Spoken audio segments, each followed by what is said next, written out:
All right, it is Ugly Man Joe himself, Joseph Holmes. Joe, I got to ask you, first UFC win, you got it under your belt, 64 seconds.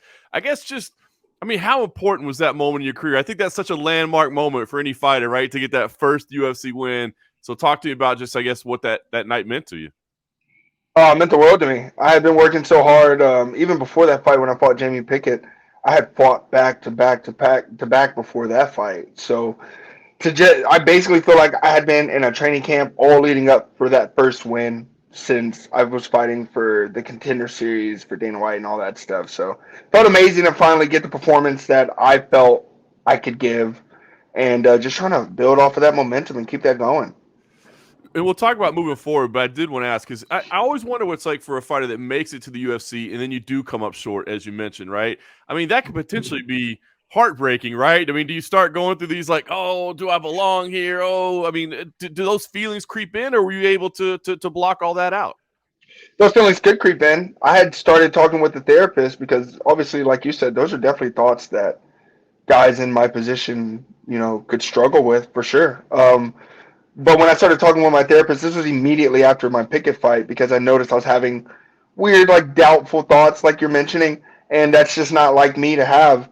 But when I started talking with him, he just let me know like it's normal to think thoughts like that. It's what you do with those thoughts. It's how you act afterwards. It's the things you choose to do while you have those thoughts. So he taught me how to get rid of them. He taught me, how to filter through the thoughts and which ones are here for you, which ones are just thoughts that are just popping by for a little bit. So yeah, it's just adversity, man. Things that are gonna make me stronger and make me better for this.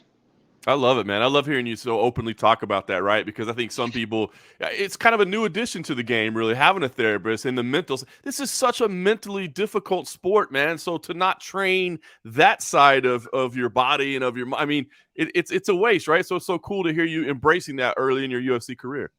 Yeah, no, I had to, man, because it's a very stressful thing what I do. I mean, most of it is just sitting there bathing in your nervousness and anxiety like constantly like so I even had a teammate whose opponent chose not to fight day. He had already got to weigh-ins, he already did all the media stuff, all that stuff, and then the very day they're supposed to walk to the cage, his opponent didn't show. And that just shows how much anxiety goes into this, man. And we all deal with it. It's the ones who can handle it and get over it quicker that are going to win those fights. That's awesome. Well, everything's moving in the right direction now. I was going to ask you, 5 months off between fights, was that ideal? But, you talked about how much work and how much time. Did you want, a little bit of time away to rest and relax, or had you hoped to fight a little bit sooner? I was okay with taking an off season. I told Jason House with Iridium that unless they can get me in right away, so I wanted to fight like right away in July after my fight. But unless they couldn't do that, I was going to have to take a little break because I was proposing to my girlfriend at the end of July, or my ex girlfriend now at the end of July. So, yeah, I mean, it was ideal. And when I realized I was going to take that long of a break, I instantly was like, okay, well, I'll just take an off season because I've come from college football, high school football, and that off season was always so important for me growing up in sports because that's when I kind of take a break from it and I start to miss it and then I start to like watch it, you know what I mean? And then now I'm getting all those mental reps and now I'm like, ooh, I can't wait till I can go back in there and try that, and this and that. So I felt like my off season was amazing and very, very necessary for me. I love it. And to clarify, she's your ex girlfriend now because she's your fiance, right? Not because y'all aren't Yeah, together anymore. I dumped her ass and now I got made of my fiance.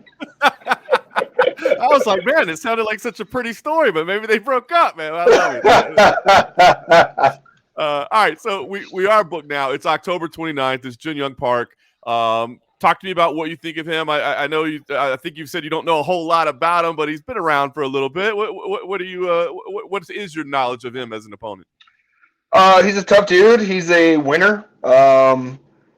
He's very kind. I met him when I was fighting Amadovsky. A very quick, brief meeting. I didn't. He's small. I didn't realize that he was an 85er when I saw him. I remember looking at my coach Anthony Salangsing with SFS. I was like, "Is that a welterweight?" I was trying to figure out like who's that guy fighting. And at first, I didn't even realize he was a fighter because like a lot of Asian, not trying to sound a certain way, but like a lot of Asian people like I noticed like around this sport, they're always walking around like with their phones out, like doing like little videos and photos and stuff. And I noticed him and his whole clique were doing that. So I didn't even realize they were fighters because they were doing the whole, like a touristy kind of thing. And then I saw him about to fight Eric Anders, and I know Eric, and I was like, oh damn, that's a middleweight. Okay. So I went back and I watched this film once they offered me the fight. I was like, yeah, this guy's tough. He's fought a lot of guys who I, like started looking into when I got into the UFC, and he did a great job against a lot of them too. So I was like, man, to be offered this fight, I'd love it. I feel like I could win. I have advantages over him, makes it look doable. He likes to grapple, and grappling is one of my strongest suits. Very excited for the fight. He's ranked 36 right now, I think, so that's super exciting for me as well. My third fight, and I'm getting a top 50 number. Like, so yeah, super stoked about the fight. Really humbled to have the level up an opponent as well.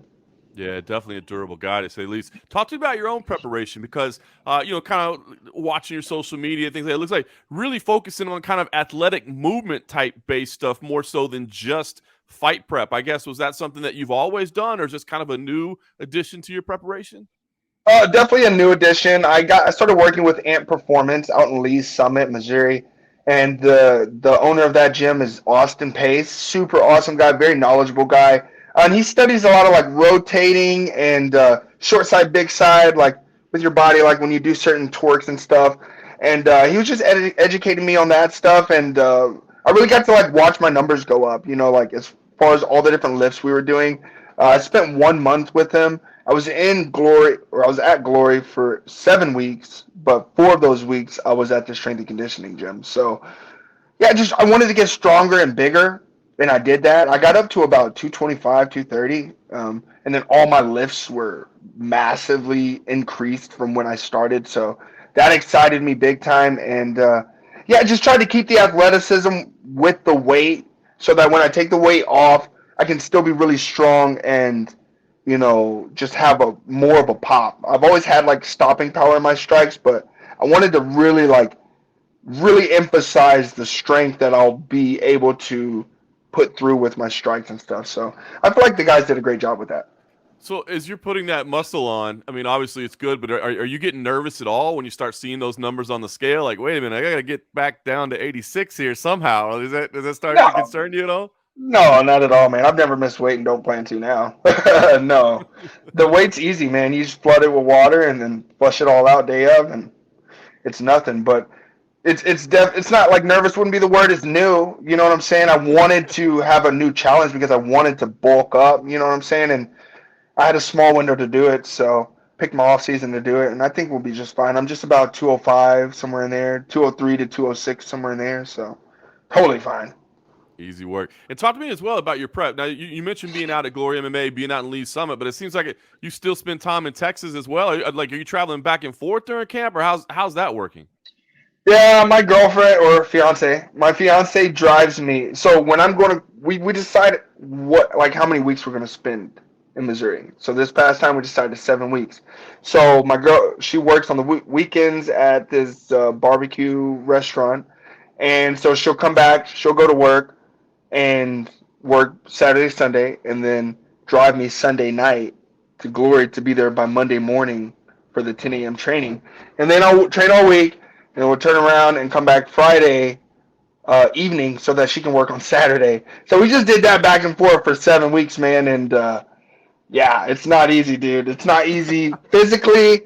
It's not easy on our relationship. You know what I mean? It's not easy at all. So I always appreciate her sacrifices and try and show her I appreciate everything she does for me. So That's awesome. How long's the trip? 8.5 hours. Woo! She does it in the middle of the night after like a 12-hour shift, dude. I sleep. Oh, you better show some appreciation to that woman right there, man. She's taking care of you. I'll put a ring on that shit. I love it. What's the barbecue restaurant, by the way? Sideways. It's on the harbor out here in Texas. Sideways Barbecue. Nice.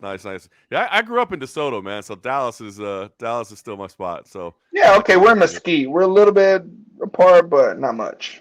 A little bit on the east side, absolutely. Well, cool, man. Well, obviously, this is a big one. Like you said, you got the first win under your belt, man. You get 2 in a row. That's really building some real momentum. So, talk to me. As you said, a durable opponent, man. What kind of fight do you think we see here? I mean, can you go out and get another one of these 64-second stoppages, or are you feeling like this is one you might have to be ready to go back and forth a little bit? I mean, I definitely am ready to go back and forth. Just with his style, he trains like from the footage I've seen of him training. He trains for long fights. I don't. I train for explosiveness, quick, and then give it to you as much as I can, until there's nothing left in me, and then even go some more. So I see us going back and forth. He is a durable guy. He's a winner. He has a lot of experience. I don't necessarily think he would just, even if I turned his lights out, I feel like his legs would keep on going. So yeah, expect a banger.